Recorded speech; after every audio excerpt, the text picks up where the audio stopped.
प्रिय विद्यार्थियों, हम लोग सीजीपीएससी मुख्य परीक्षा में निबंध की तैयारी कैसे करें, इस पर गंभीर चर्चा कर रहे हैं। केवल चर्चा ही नहीं कर रहे हैं, मैं आपको निबंध लिखने के लायक बनाने का प्रयास कर रहा हूं।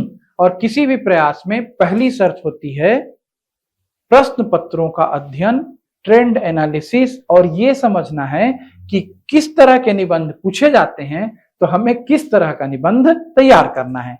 तो हमने पिछले वीडियो में बहुत से प्रश्न पत्र देखे।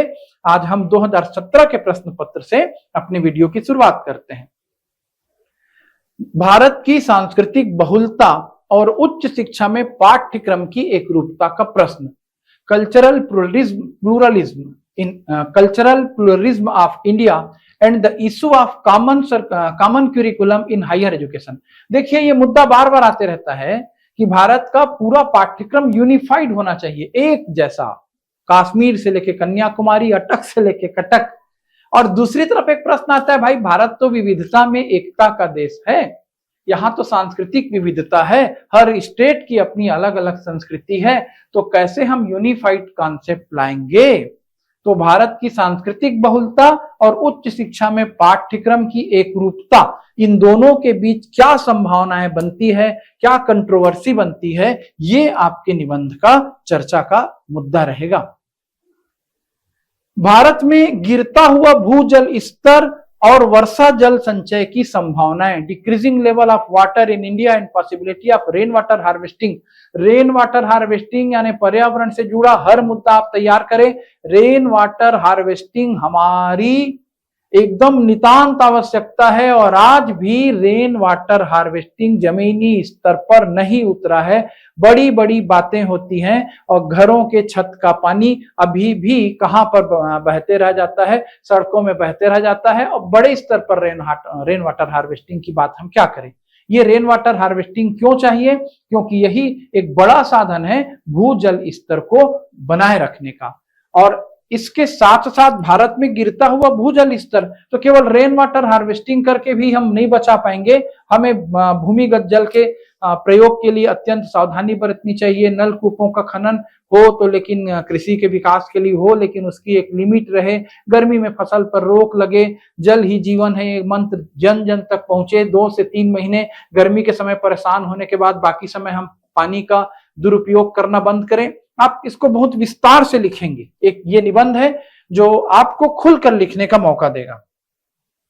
जनसंचार माध्यमों का सामाजिक उत्तरदायित्व। Social responsibility of public media. बहुत बड़ी जिम्मेदारी होती है मीडिया की, सामाजिक जिम्मेदारी।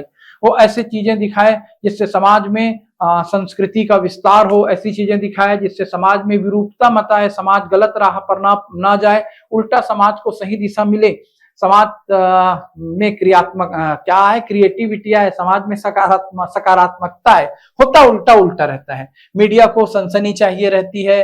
पब्लिक मीडिया ऐसी खबरों को दिखाना पसंद करता है, ऐसी वीडियो दिखाना पसंद करता है जिस पर व्यू ज्यादा आए, और वो व्यू किस कीमत पर आ रहे हैं वो नहीं देखता है। तो जन संचार माध्यमों का सामाजिक उत्तरदायित्व बेहद आवश्यक है। और वो तो यदि सामाजिक उत्तरदायित्व से हटते हैं तो कई दंगों के कारण बन जाते हैं। मतलब आप इसमें अपार लिखेंगे, बस समझें बस इसे। और यदि वो सामाजिक उत्तरदायित्व को निभाते हैं सही तरीके से तो समाज को वो बदल सकते हैं, लोगों को जागरूक बना सकते हैं, लोगों को राष्ट्रवाद से जोड़ सकते हैं, लोगों को कर्मठ बना सकते हैं, सामाजिक बुराइयों से लड़ना सिखा सकते हैं। 2016 का प्रश्न, विमुद्रीकरण की अवधारणा, चुनौतियां और समाधान। तो अब तो ये पुराना मुद्दा हो गया। जब भारत में डिमोनेटाइजेशन हुआ था, 500 के नोट है ना, 1000 के नोट, ऐसा याद होगा, 2000 के नोट, क्या क्या आप सुने होंगे। 2000 का नोट आपने सुना होगा, भूतकाल की बात हो गई है, याद आ रहा है जो जानता है। तो उस समय से जुड़ा हुआ निबंध है।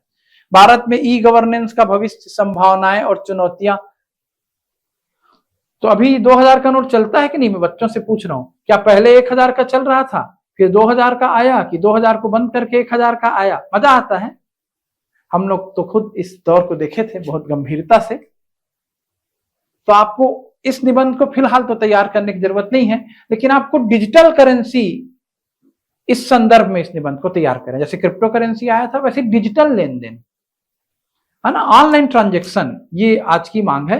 क्या ऑनलाइन ट्रांजेक्शन पूरी तरीके से ऑफलाइन ट्रांजेक्शन की जगह ले लेगा, और ये कितना व्यवहारिक है इस पर आप चर्चा करते हुए एक निबंध बना लें। The future of e governance in India, prospect and the challenges. Bharat में ई गवर्नेंस का भविष्य, संभावनाएं और चुनौतियां।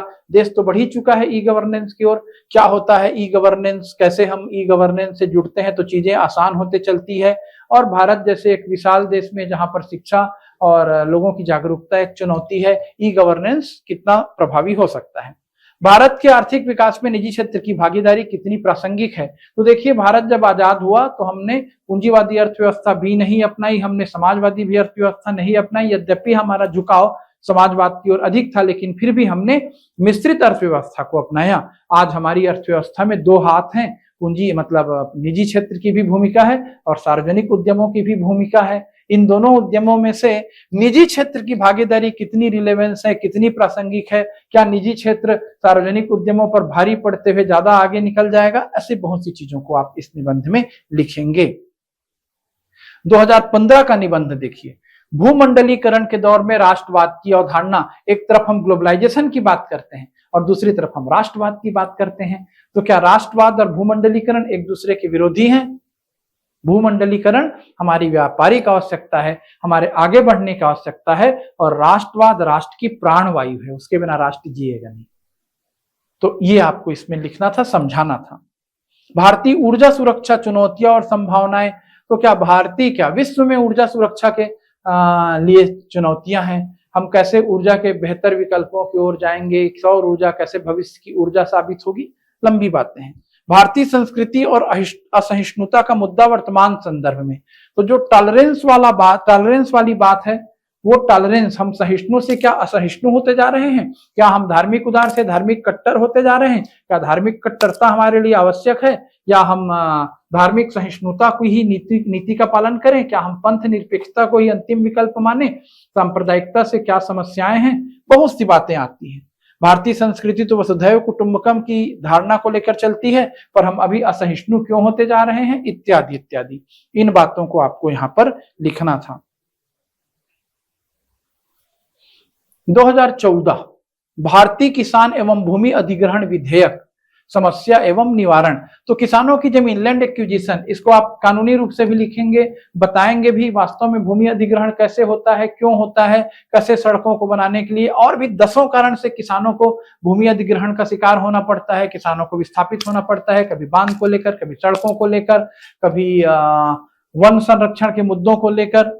और किसानों को तो समस्या आती है, उन समस्या का हम निवारण कैसे करते हैं, कैसे उन्हें बेहतर विकल्प देते हैं, कैसे उनकी भूमि की उचित हम उनको कीमत दिला पाने में सक्षम होते हैं, कैसे उनके लिए हम नई बसाहट बनाते हैं।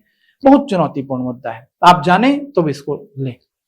प्राकृतिक आपदा की विभीषिका और पर्यावरण असंतुलन, कारण एवं निदान। तो कभी बादल फटते हैं, कभी पर्वत टूट रहे हैं, कभी भूकंप आ रहा है, कभी बाढ़ आ रही है। क्या इसके पीछे पर्यावरण असंतुलन जिम्मेदार है? इसके कारणों पर जाना है और आपको इसके निदान पर जाना है।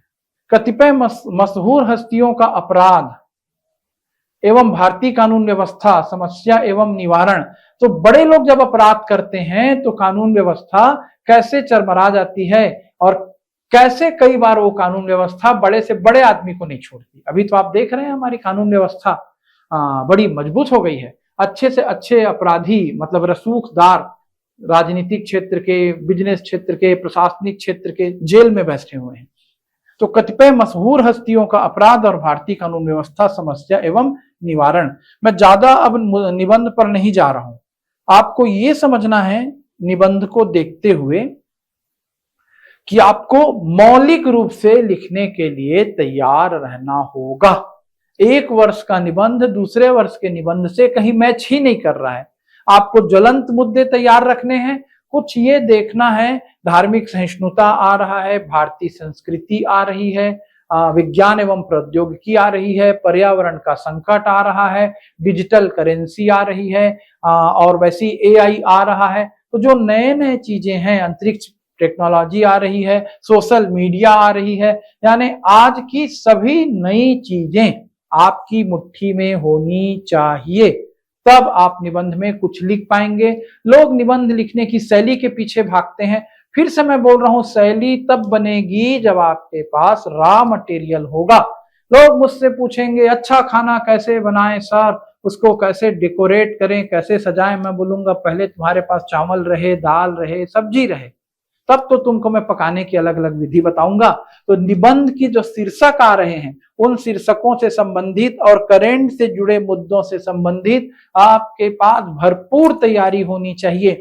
और ये तैयारी रट करके नहीं होगी, आप जाग जाइए, करंट से जुड़े मुद्दे आप पढ़ना शुरू करें। मैं आपको लगातार अलग अलग समाचार पत्रों के निबंध, यानी अलग अलग समाचार पत्रों के लेख, प्रतियोगिता दर्पण के निबंध और भी कई प्रकार के माध्यमों से इस फील्ड में एक्सपर्ट बनाने का प्रयास करूंगा। तो ये 2 एपिसोड चर्चा के हुए, अब नेक्स्ट एपिसोड में हम मुद्दों के साथ मिलेंगे। सबको ऑल द बेस्ट। धन्यवाद।